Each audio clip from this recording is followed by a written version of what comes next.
Hey guys, and welcome back to another episode of the Nikki ExotiKa Show. And today I have an icon, someone who I think a lot of you guys are going to be familiar with, the Queen of Freestyle herself, Judy Torres. Thank you for coming. Thank you, Nikki. Thank you for having me. I am so excited for this podcast with you. ExotiKa. I can't wait to get into it. You know what, girl? I grew up to your music. I'm 49.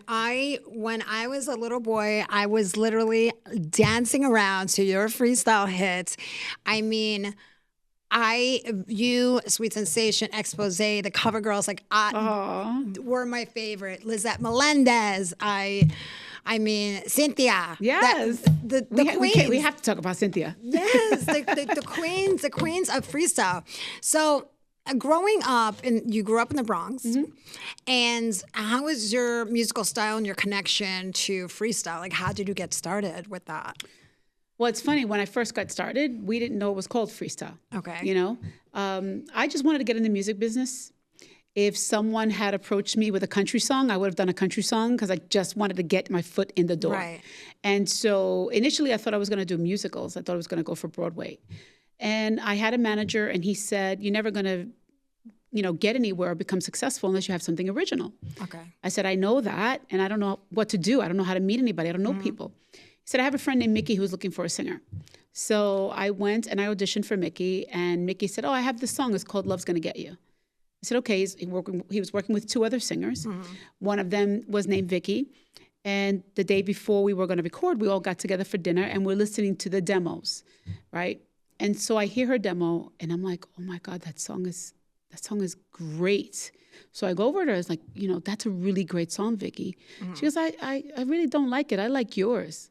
I said, I like yours. Switched. So we talked to Mickey, and Mickey said, I don't care as long as the songs get recorded. So she got Love's Gonna Get You, and I got a song called No Reason to Cry. Wow, girl, and that's let me tell you something. That song is so legendary and so iconic. And that is like one of your biggest hits. Yeah, that was my first song. I was only 17. Aside from Come Into My Arms, because Come Into My Arms is one of my favorites. That's the one that's my go-to for karaoke. I love to sing your music, by the way. They have Come Into My Arms in karaoke? They probably do. They have everything in karaoke now. Girl, everything is on YouTube nowadays. So, wow, that's an amazing story. I love that. I think that I was interviewing Raina, and Raina had kind of like a story like that. She had an instrumental to a song, and she took it and she wrote.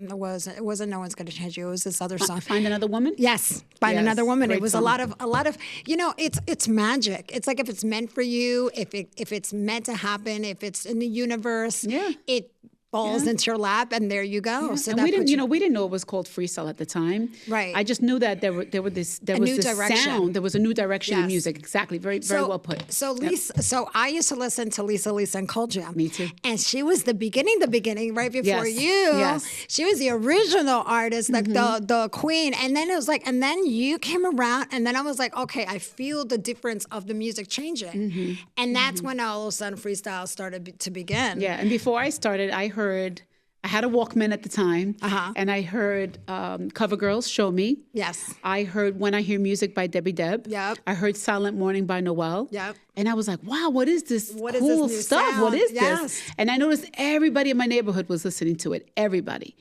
And that was the beginning. But first they called it Latin hip hop. Right. And then they changed it over to Latin freestyle, and then they just dropped it to freestyle. So how did you, so when you just worked with a producer like Yep, I worked with Mickey, and we got a one single deal with Profile Records, and Corey Robbins, who owned Profile, said, if No Reason to Cry does well, then we'll give you a second single. So it did well, and we got Come Into My Arms. Yes. Come Into My Arms wasn't supposed to be mine either.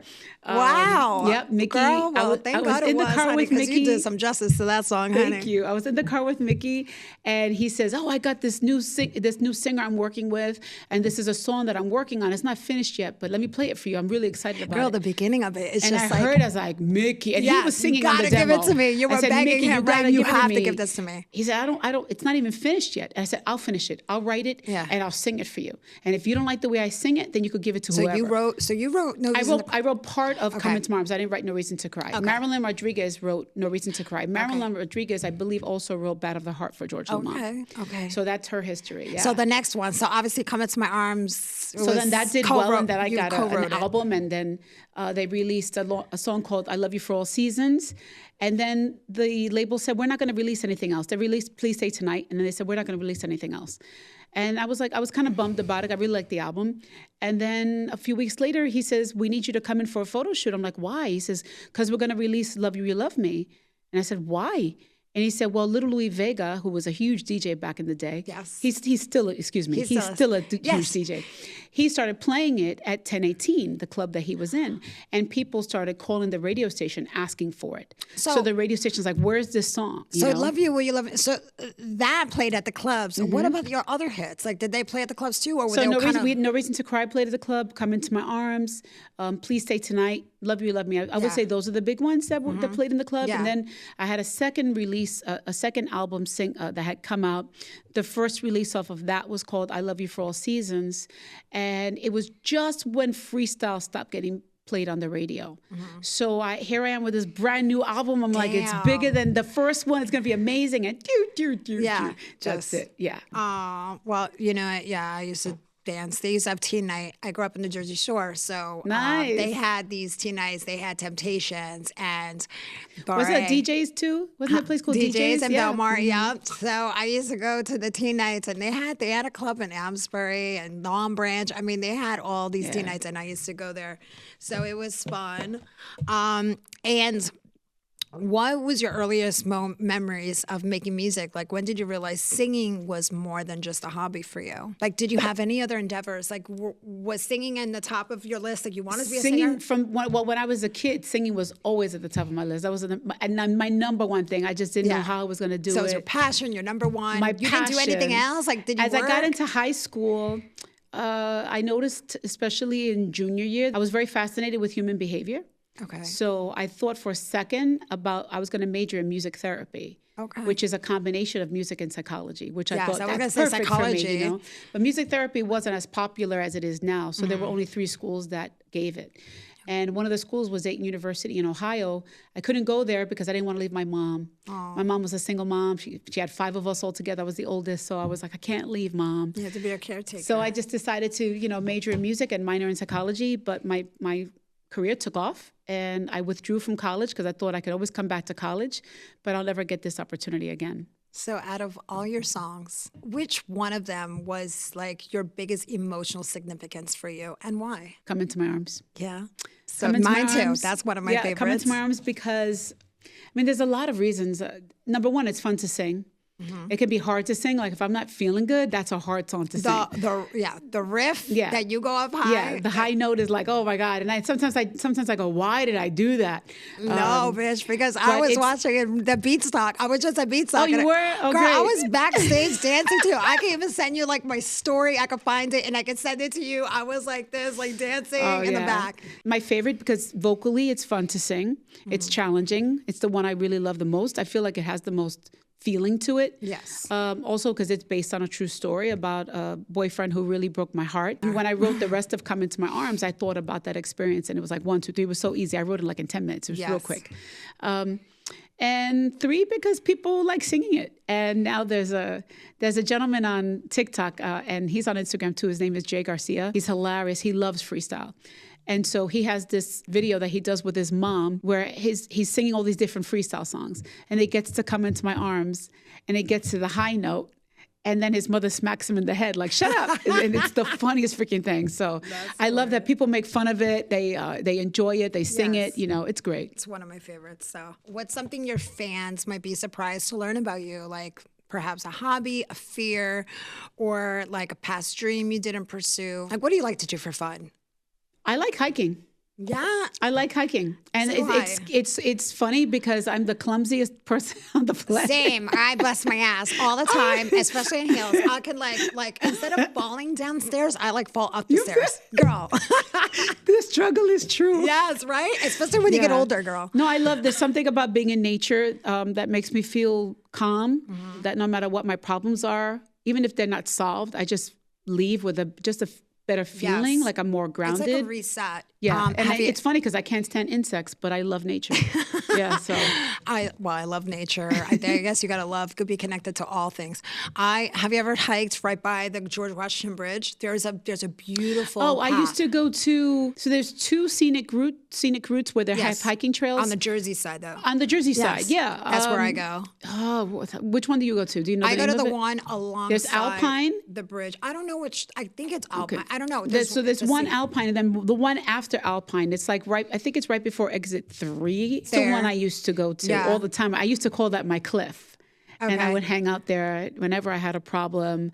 I would hike, I would walk. And a lot of times I went by myself, and I used to think, why am I doing this? Like if I fall and I get hurt or someone does something and I'm by myself, but there's a beautiful, beautiful path there. And that's where I reset. If I have trauma I feel like so full. Doesn't it do something? It does something for you. I feel like it's like so cleansing and it resets me if I'm feeling some sort of way and I need to like let go. Yeah. I go out there. Exactly. And all you hear is the birds chirping and you see the nature and you see all these trees like tipped over in the pathway. It's so beautiful. It can be so beautiful. Oh, right. Here's something that my fans don't know. What?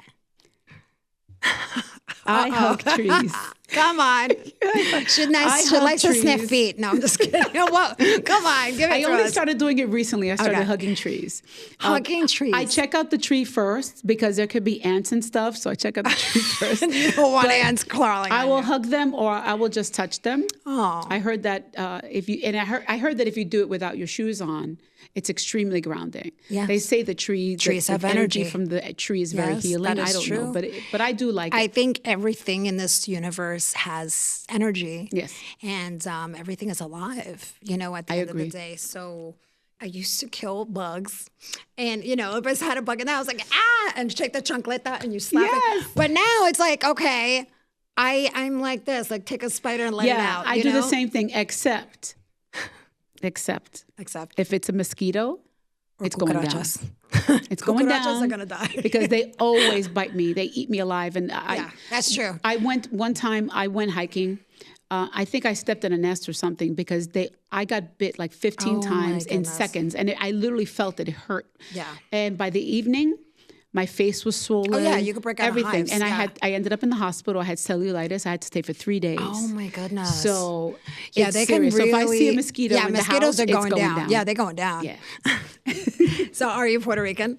I'm Puerto Rican and Cuban. Okay. My father's Cuban, my mother's Puerto Rican. Funny story. My grandfather is Cuban and I'm Puerto Rican. Nice. Don't look it. I don't know how I ended up white. So my grandmother is like your complexion. All my aunts are like olive skin.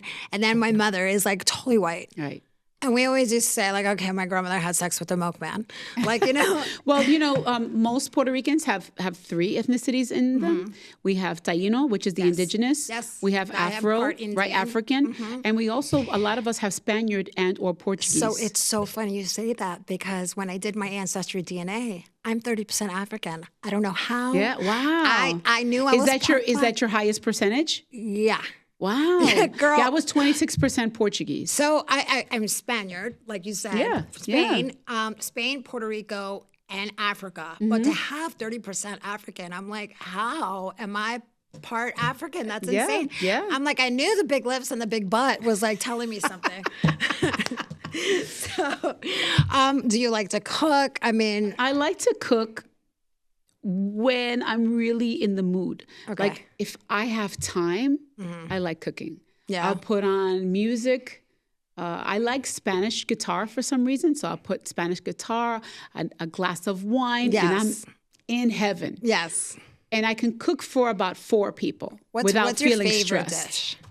I'm really good at making picadillo with rice, plantains. I'm gonna have to come over your house, that's Judy. my thing. I'm gonna have to come over your house for dinner Wednesday. Are you still in the Bronx? No, I'm actually in Westchester County now. Okay. Yeah. Do you like it out there?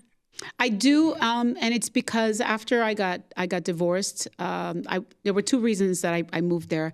Part one was to get away, and the other part was to be closer to my mom. So my mom lives in Orange County, New York, so it takes me about 40 minutes from my house, but before it used to take me 2 hours. Yeah. So the other reason is because of the peacefulness that I feel. Yeah. It's you quiet. Feel safe It's out quiet. I'm right by the river. I'm right by the Hudson River. I have a view of the river. Beautiful. And there's nature everywhere. Like you said, all the trees, all different types of flowers. Yes. It's just peaceful. When I come home, all nature. that stress that I, felt throughout the whole day, it just melts away when I get home. So that's good. That's important to me now. You need that. Yeah. You need that, especially, I don't know, if you were in a bad relationship. I obviously was. But, you need that, your peace and serenity after. Yeah, it's important. Have you ever met a celeb that you were starstruck by? Or it could be a singer too. Yes. I've met many celebrities thanks to working at KTU. I've got a chance to, and performing, I get to meet a lot of people. Of course. The person that I was starstruck by was Gladys Knight. Yes. And it's because I had seen her perform with Patti LaBelle and Dionne Warwick many years ago in a diva show, and she sang her own rendition of I Will Survive. And I'm sure you can find it on YouTube, but the way she sang it, I've never seen a human being express every word so beautifully that she had me bawling. Yeah. So we did a show together at a place called Mars. It was in the city. She was making fun of the fact that my picture was above hers. Oh, no. Like I had gotten top billing, and she's like, who is this Judy Torres? Which was great. But we had the same dressing room, and she came in, and I couldn't say anything. She's and my manager said, she is a legend. If you don't talk to this woman, you'll regret it for the rest of your life. So I went over, hello, Miss Knight. Such a pleasure to meet you. And I'm like, duh. I could say nothing. I was like, I could have talked to her about I Will Survive. I could have asked her, what were you thinking about while you were singing that song? Because I felt those words, But I was just like... But I feel the same when you sing your music, too. I feel it like that. Yeah, she was just... Yeah, so I've met... Lionel Richie was a sweetheart when I met him at KTU. He let me sing Endless Love with him on the radio. Aww. It was one of the sweetest things. He's just great. But I was able to speak to him. Yeah. But Gladys Knight, I was just like... Oh my God. You were stuck. Okay, that's starstruck. Yeah. So out of all the freestyle artists, who are you most connected and close with? Like you were saying, just Cynthia. Or George Lamond, K7, Suave, and Cynthia. K7, Come Baby Come. Yeah, K7 TKA. Got it. I would say we're the closest. If I ever have any problems, anything regarding the music business, if I need a business decision, I'll call George. That's good. If it's a creative thing, I call Kay. Okay. If it's a love thing, like I need you to understand me, I'll call Suave. And Cynthia, if you need a girl. You need a girl to back you up. And women understand what women go through in this business. And we're treated very differently than men are. So. I like that camaraderie, like, when people stick together like family. In this type of business, you don't really know who's your friend. I've dealt with that being in this industry. You don't really, do you think you could trust anybody and everybody? And then they're just out cutthroat backstabbers, Yeah. So that's good that you can actually, depend on people. And I get along with everybody, but I would say, have you ever had drama? Like where somebody was a total, you're probably not going to say, but it was a total bitch that you were like, oh, I cannot. Like, how dare she? What I've learned through the years is that many times when someone does that, it's never about you. Yeah. It's more about something they're going through. So I don't judge that anymore. You can just say yes or no. No. Good. They should respect you. Thankfully, I haven't really had drama. Not that I know of. Good. If there's drama, they didn't talk to me about it. I know a lot of artists that have dealt with divas on set, like where, they're other stars and they're like, oh, well, why am I not top billing? I know in the beginning, we were all we were kids. You know, I was 17 when I started. Some people were 16, some people were 19. We were all kids. Right. I remember when Coral first came out. He's a friend of mine, by the way. I remember some of the artists I remember everyone had kind of huddled to see who this new guy, Coral, who was. You know, what is he? Is he good? Can he sing good? Yeah, you know, and I remember everyone's kind of watching. Oh my God, he's got a great body. Yeah. You know, he's a great performer. He's a great performer, and he's a great vocalist, and people don't give him enough credit. Yes, he's a great vocalist. When it comes to live vocals, Coral really kills it. Amen. I agree. I love it. He's been a friend for so many years, and he's I love funny. him. Yes. And you have to be careful with him because he plays a lot of pranks. Oh yeah. Has he ever played a prank on you? No, girl. Oh, you're lucky. What kind of prank did he play on you? Oh my God. I remember Coral's gonna get you one day. I remember I did get him. I did get him back. I got him back. He did to you. What you did back? I got him back at the Freestyle cruise last year. So what he did to me was we performed at a private party at a wedding, and I had another show afterward, and I'm at the theater, and I can't understand how I can't get my bag up the stairs. It's so freaking heavy. And I open it. He had taken all the plates from the past venue and he put them in my bag. And then when I got in the car to go home, he was hiding behind the back seat. And I was like, oh my God! You know? So I said, I'm going to get you back. So what I did was at the Freestyle cruise when he performed, I worked like 2.5 hours on this prank. I went to every single audience member and said, when they introduce Coral, and everyone stands up, I need everyone to turn away from him. So we got on stage, ladies and gentlemen, Coral. Everybody got up, everyone turned around, and he goes, what is this? What? And he goes, Judy. That's so much better. You got him hands down. It was fun. See, Coral, you be trying it. That's awesome. I love that story.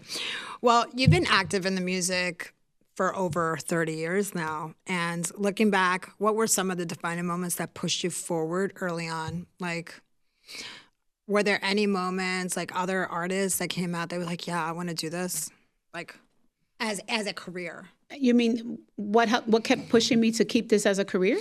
Yeah, like, okay. So it has to be lucrative, right? You could do a song, and if you're not making money from it, how are you going to pay bills, right? Mm-hmm. So did you see like the fruits of your labor, like early on? Like, was it really successful? In the beginning, it was really successful. Yeah. In the beginning, it was like, it was a phenomenon. It was a craze. It was like, you were getting booked like everywhere. Like everywhere. Across and I was having, across the United States, or was it more on the East Coast? All across the United States. And it was like, we would do, sometimes the most amount of shows I did in one night was 5. Yeah. Damn, girl. 5. And I remember the 5th show I was crying. I was like, I have no voice left. Yeah, you're done. But it was that busy. Wow. And it was that way every weekend. That's and it was amazing. like that for years. Holy. And then all of a sudden, like about 92, 93, that's when the music boom, changed. it just stopped because Hot 97 had announced that they were no longer going to play freestyle. They were going to play hip hop. And it was like, oh my God, what are we going to do? And then the shows went almost to nothing, for a while. And that's like a shocker. You get a job. Yeah. I got a job. Did you really? Yeah, I worked for an attorney. Wow. I was a receptionist, and then became a legal secretary, and then I got my certification as an like, aerobics instructor. I want to go back on I was still performing once in a while. Yeah, but then, it wasn't like it used to be. Yeah, so I and guess then, it's kind of like, you're not used to that. It's yeah, it almost felt, I'm sure other artists felt the same way. It almost felt like an insult. Like, what happened? You liked us, and now you're not booking us. You're not playing our songs on the radio. What do we do? But you just keep on going. And I remember Sal Abatello, who books many of us, he had a freestyle reunion party one year at a club called Exit. And it was successful. And he had TK. It was more than successful. Right. The line was around the block like 3 times. And they were like, okay, well, we could do something with this. And so all of a sudden there was this resurgence, and it's been strong ever since, except for until COVID. COVID, we had about a year off. We got a little hiccup with society. Year and a half off, but other than that. I know, but you know what? I'm so happy because I love these freestyle reunions. I love seeing all my favorite artists and actually meeting them in person too. It's so much easier and so much nicer. I love that you're so down to earth, and I've been like dying to interview you and meet you for a long time. Oh, thank you. So that's great. Are you in a relationship now? I know you said he was like you. Yep, I have a boyfriend now. I've been with him for over 3 years. Okay, and he's great. He came very unexpectedly. Your age, older or younger? He's younger than me. Okay, he's 9 years younger than me. Girl, I don't care. Age is just a number. No, my ex was 10 years younger than me. I think it's not that I prefer younger. I think it's just that I have a lot of energy. Same. And maybe We have younger is drawn souls. to me. Yeah, we have younger souls in us. And I always maybe. tell people, like, literally, I feel like I was a young person reincarnated into this person I am now. Because, I'm trans. And it's like, I feel like my past life, I know it says in the Bible there is no reincarnation, but I feel that there is still to this day. And I feel like I was a queen, but a younger queen, like a female. That's how I changed my life. Is that because I was meant to be a woman, because I was already reincarnated. So this is my new form, and it was in the wrong sex. So I changed the sex to be. Yeah. Well, if it's any consolation to you, I'm Christian myself. Okay, me too. And at the same time, I'm very open-minded. Okay. And I think that I'm sorry if people don't want me to get preachy. No, and I'm go. not trying to get preachy. No, go. But my belief is that, my mom asked me one time, are you really a Christian, Judy? Because I noticed that you're a little different. Like, well, Mom, I'm more accepting the way Jesus was accepting. Jesus hung out with the tax what is it? The tax people, and he hung out with the people who were sick and the prostitute, and all that stuff. And it's not that he was hanging out, like having fun, but he kept their company, he was not judging them. Yes. So it's not my job to judge. That's how I look at it. And I also think, as far as reincarnation, I think as human beings, we're very arrogant to assume that we really know.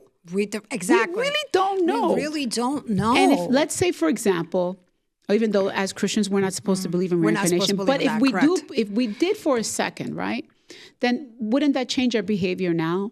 We would probably be careful how we behave because we don't want to come back as a roach, or something like that. True. You know what I mean? Yeah. So to each his own. Yeah, I never believed in any of that because I when I was baptized and reborn again and stuff, I've always had those values of being kind and being loved because God is love and Jesus is love.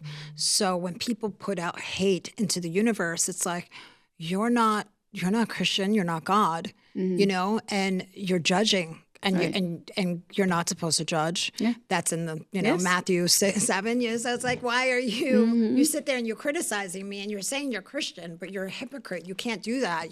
So here's the thing. We're all spiritual beings having a human experience, right? And every single one of us is going to go through some type of tragedy, betrayal, trauma, and at the end of the day, we're all just trying to get through this thing called life. Exactly. So it would be much easier if we just, the way we want to live our life, let people live theirs. Thank you. As long as they're not hurting someone else, let them live theirs. And that was preachings from the lovely Judy Torres. I don't want to sound preachy. I love it. Hallelujah. But sister. It came up, It came up. Well, I love it. You know what? It was such a delight to have you on my show. Thank you. And you know what? I hope to hear more music from you. Oh, yeah. Yeah. Oh, yeah. Are you working on something? I am working. It's funny. For years, I've been like, no, not right now. Because, I'm doing other things right now. I have a play that I'm cast in called Freestyle a Love Story. I love it. And I'm also one of the producers of it. Where is it going to play? We're actually going to be bringing it back in March. Okay. We did one performance at the Lavender Theater in the Bronx. We're going to bring it back for a small residency. We're going to do about 6 shows there. Okay. And then probably from there go on a little tour. Do you know to when different cities. That's going to be about? It's probably going to be end of March. Okay. But if people follow me at Judy Torres Music or follow at Freestyle Love Story, they can find out all the information. But we're probably going to bring it back to the Lavender Theater. The last time we did it, Liza Colon Zayas, who just won an Emmy for The Bear. She was in it. Her husband, David Zayas, who played the detective in Dexter, he was in it. So are you acting in it? Yeah, I'm acting in it. Yeah, that's great. So it's really, really great. It's a love story about a couple that falls in love because they love freestyle. Aww. They get married. Their marriage lasts as long as freestyle does.